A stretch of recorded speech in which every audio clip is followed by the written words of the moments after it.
O Campeonato Brasileiro de 2025 chegou ao fim.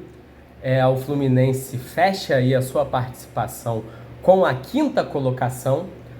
E hoje eu vou tentar fazer aqui uma pequena análise, né, sobre o desempenho do Fluminense no Brasileirão de 2025. O Fluminense começou o campeonato ainda sob o comando do Mano Menezes.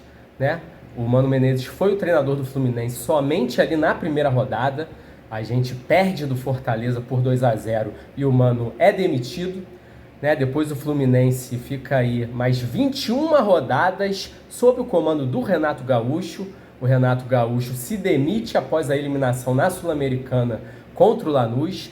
Ele deixa o Fluminense na 8ª colocação no Brasileiro. E aí, a gente termina o campeonato com o Luiz Zubeldia como nosso técnico, e terminamos aí a competição na 5ª posição.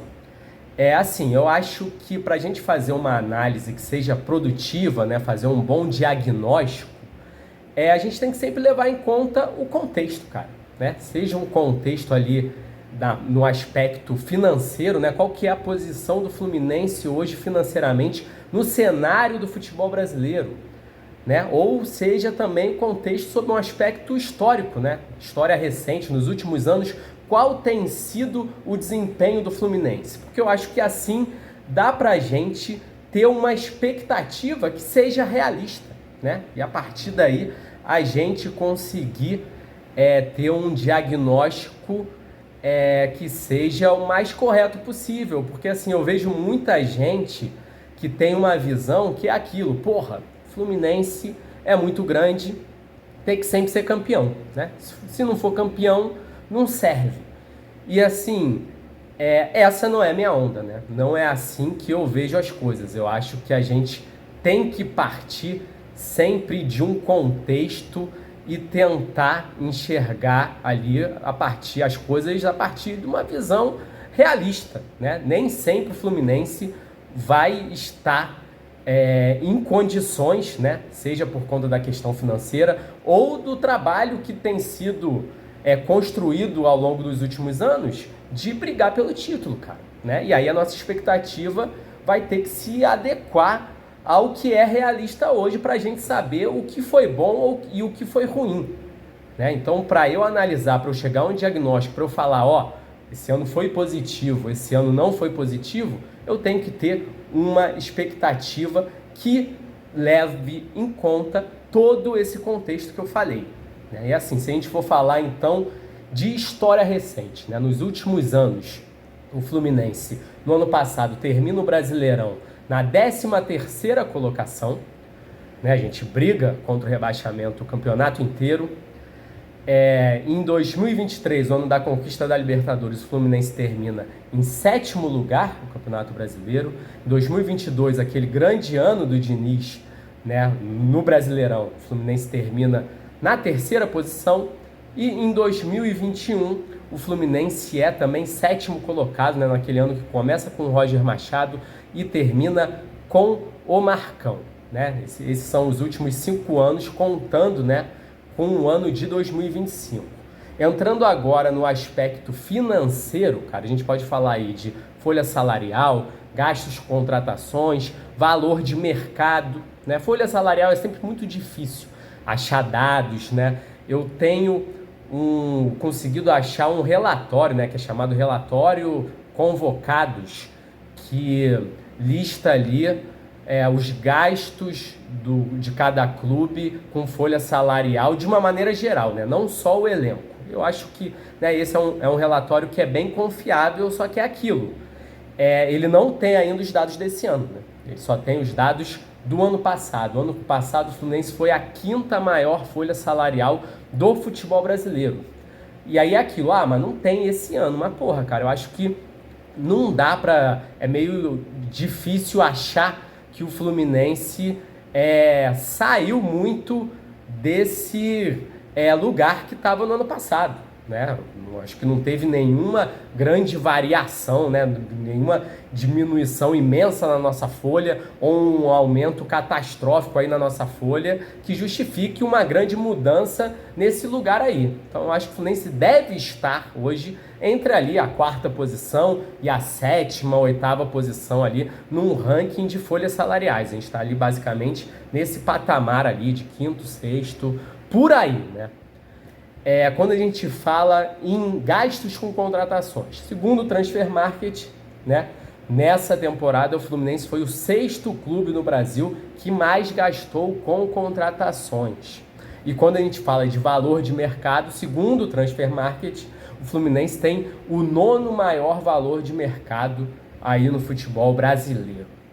Então, assim, cara, eu acho que juntando tudo isso, né, esse desempenho do Fluminense nos últimos 5 anos, que é um desempenho majoritariamente de parte de cima da tabela, né, eu acho que a gente dá para considerar o ano passado uma exceção, né, que confirma a regra, e eu acho que quando a gente fala também na parte financeira, o Fluminense tem gastos também de time de parte de cima da tabela. Né? Valor de mercado 9º lugar, contratações 6º lugar, folha salarial ali por volta da 5ª colocação. Né? Então não dá para a gente imaginar algo ali entre 5º e 10º lugar para uma expectativa. Ainda mais se a gente levar em conta que ano passado a gente foi 13º, foi um ano muito ruim em que a gente briga para não cair. Né? Então acho que a maior preocupação para essa temporada era não deixar esse ano passado virar uma tendência, né? Uma tendência de queda quando a gente analisa o nosso desempenho recente no Campeonato Brasileiro. Então, eu acho que o campeonato para o Fluminense esse ano era realmente buscar ali um retorno à Libertadores e buscar uma posição na parte de cima da tabela. E eu acho que o 5º lugar, cara, ele é muito bom, né? Ele é inegavelmente muito positivo, porque o nosso campeonato esse ano é destacadamente, se a gente for analisar os últimos 5 anos, ele é destacadamente a nossa 2ª melhor campanha, né? Só fica atrás ali daquele ano de 2022, em que a gente fica em 3º lugar com uma pontuação excelente, né? Uma pontuação quase que de campeão. Então a gente não só não permite que o ano passado se torne uma tendência, como retorna ali para os eixos de uma maneira bem clara, né? E, porra, cara, a gente tem que levar em conta que, porra, a gente teve 3 técnicos ao longo do ano.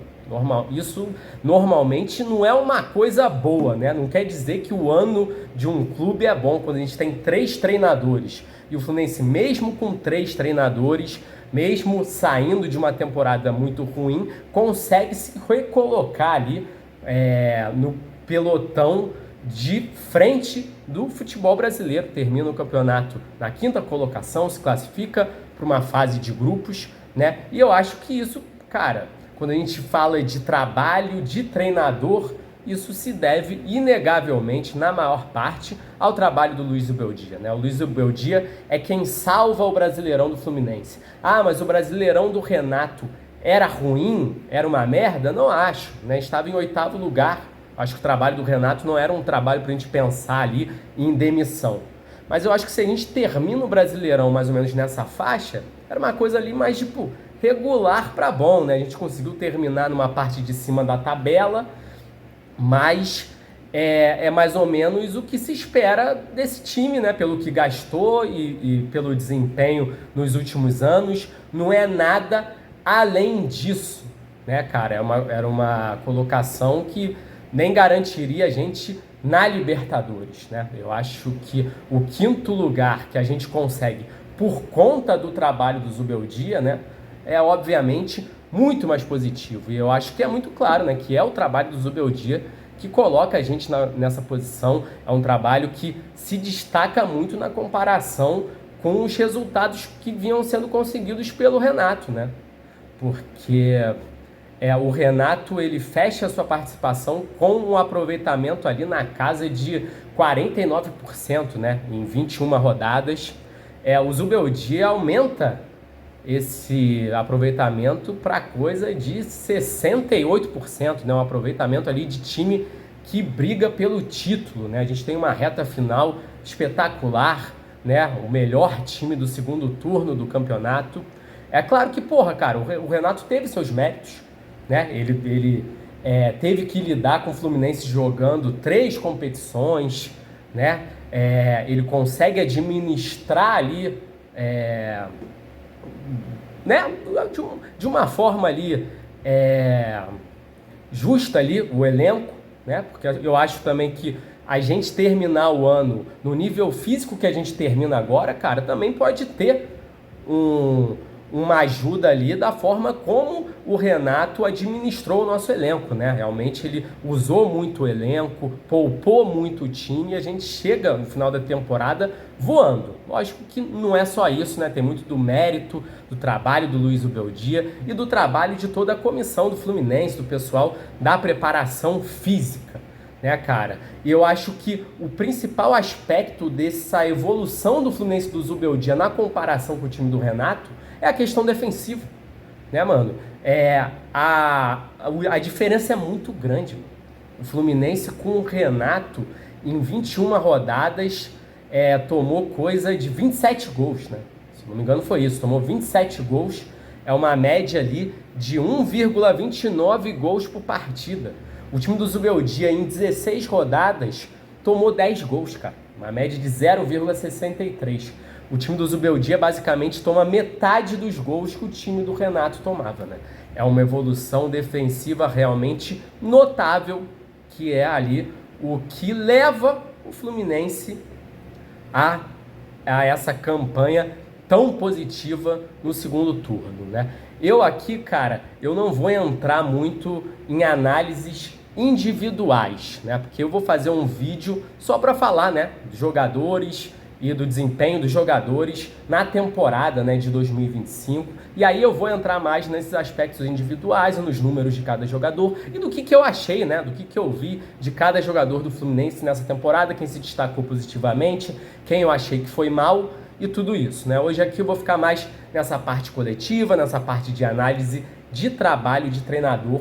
Mas é isso, cara, considerando todo esse contexto que eu apresentei, eu acho que o desempenho do Fluminense no Brasileirão de 2025, ele é muito bom, né? Ele é muito bom e ele é animador para a temporada que vem, porque eu acho que na temporada que vem o torcedor pode ter uma expectativa muito melhor, né? De buscar um salto realmente, de buscar ali, porra, ano que vem o Fluminense tem que ser ali depois de Flamengo e Palmeiras, né? Eu acho que pela questão financeira e também, né, do que tem sido o desempenho dos últimos anos, é muito difícil a gente entrar num Brasileirão como, ó, Fluminense é favorito tanto quanto Flamengo e Palmeiras, mas eu acho que dá para o Fluminense entrar num Brasileirão do ano que vem, como assim? Tem Flamengo, tem Palmeiras e logo depois tem ali o Fluminense com outros times, né? Um time para entrar almejando já G4 e quem sabe algo mais. E obviamente, né, buscando os títulos das Copas, como nós ainda estamos buscando o título da Copa do Brasil desse ano. Então é isso, galera. Saudações tricolores. Um grande abraço, valeu!